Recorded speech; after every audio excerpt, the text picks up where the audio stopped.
Now, Tehran is turning up the pressure on Washington as nuclear talks remain stalled and the threat of the resumption of a wider regional war continues to loom large. Top Iranian officials have delivered a series of sharp messages to the Trump administration. They are demanding for the release of frozen Iranian assets, warning about the cost of the war and rejecting the possibility of a direct Trump-Khamenei meeting. Iran's Supreme Leader's military advisor, General Mohsen Rezai, has said in an interview to CNN that talks are deadlocked and it is now up to the American President Donald Trump to break the impasse. He further added that talks are deadlocked and this is now entirely what the Americans must do, and that $24 billion is not much for the United States if Trump wants to reach an agreement with Iran. After all, he said that this is Iran's frozen money that it wants to be unlocked. Rezai, in fact, said, and I quote him here, "This is our own and not America's money. The cost of negotiating is much less for America than the cost of fighting with Iran." He also issued a broad warning about the consequences of any escalation, suggesting that the conflict could spread across major maritime choke points. He said that if the war and the blockade continue, then Iran will drag it into the Indian Ocean, into the Red Sea, the Bab el-Mandeb and the Mediterranean.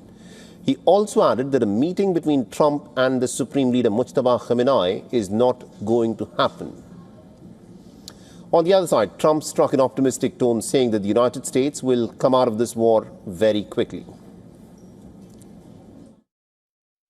We're at a point we're going to come out of Iran very quickly, and it's going to be very strong, one way or the other, whether it's a piece of paper or the very tough way, okay?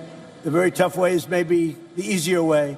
But we're going to come out and your fertilizer prices are going to go way down, just like they were 4 months ago.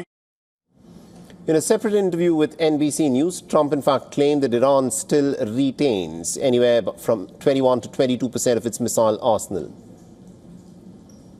Some missiles left. They have some drones left. Do you know how many missiles? Yes, exactly. How many? I don't want to tell you. Can you give me a ballpark? But they have some left. No, but I know almost to the number. And we know where they are, too. And we know where their drones are. And we know where their drone factories are. Most of the drone factories have been knocked out. Most of the launching pads have been knocked out. And most of the missile manufacturing areas have been knocked out. But they still have capacity.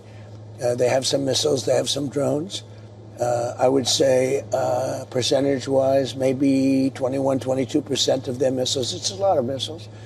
But it's not what it was when we first attacked. So you're saying they have 21, 22% of their missiles left? Correct, yes. Okay. For all the latest news, download the WION app and subscribe to our YouTube channel.